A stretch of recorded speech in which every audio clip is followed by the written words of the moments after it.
last dance. Put on your Hey, what's going on, guys? Eric here from Eric and Myles, and today I'm going to be asking and hopefully answering the question whether the $150 Canon EOS M is worth it in 2020.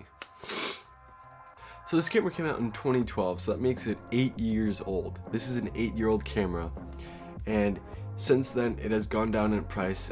The original release price was $800 with a 22mm lens, and now you could probably pick this up body only. You could probably pick it up for under $100 easily.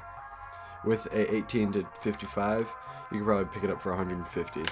That's how cheap this camera is now. I still use this camera on almost a daily basis. I use it here in this desk setting. I don't use it out and about anymore. I used to use this every single day out and about. This is actually what started my this YouTube channel. So this camera I've had for about 4 years, almost 4 years, and this is what got me started into YouTube. I bought this camera with my own money for $200 back in 2016. I bought this camera after I watched Nigel Bajos' video about this camera. He said it was for $400, but then I found it for $200, and this should not be the basis for you guys buying any cameras, but the reason I bought this camera was just because of this, the mic jack.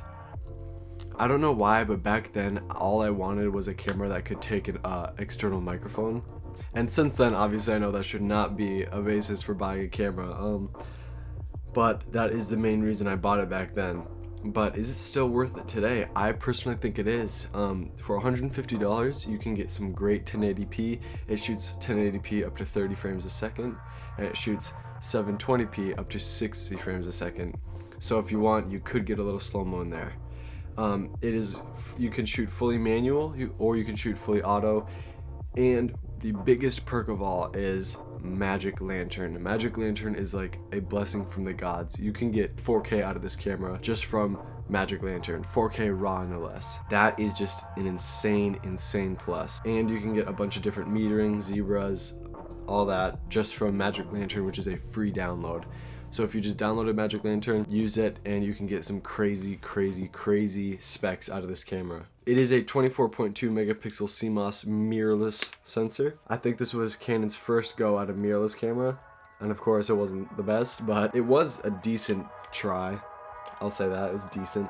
And Sony's first, they got the A7, which was an amazing camera, but that's neither here nor there. I still use this camera, like I said, here at my desk. I just have it set up on a tripod. I put a monitor in it, and I put my mic, my studio mic right here, hook it up, and I use it for most of my desk videos, as you guys might know by now. So I'm gonna go through a pros and cons list right now, and then I'll give you an answer at the end of the video, which I already pretty much gave one. So pros are the price. You can get it super cheap now. Great beginner camera. The size, very small, compact. So if you want, I've had on occasion, I've put this in my pocket. See that? It's in there. It looks stupid, but that's pretty cool for what it is. The size, the price and size so far, it has a mic jack. It has the HDMI jack for monitors, which I use. It has 1080p at 24 and 30 frames a second. You can download Magic Lantern and get even more out of it.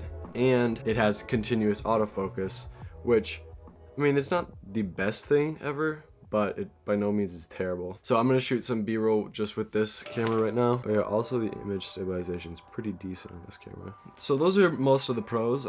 Also lenses are really cheap now for this camera, so you could probably get a 10 to 22 for this for probably like 250 bucks if you needed it.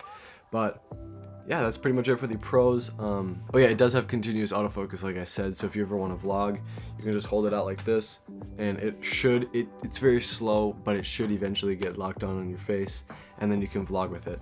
That's what I started with. Let me see if I can find any videos. This vlog that I'm watching right now was completely filmed only on this. 2017, July 4th, 2017.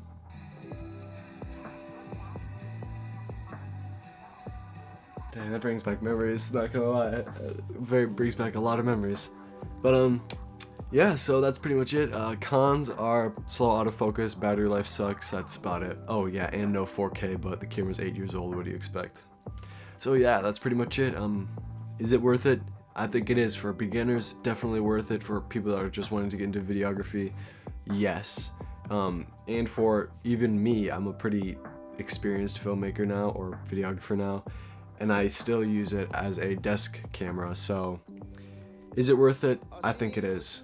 If you have it's only $150 also, so really no negative, honestly.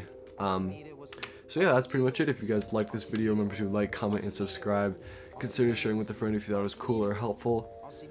Check out some other videos about this camera, and I'll see you guys in the next All she needed was at a Clippers game on the court side. Watch a nigga shoot like a 4-5. They mad at me too, I got more fire.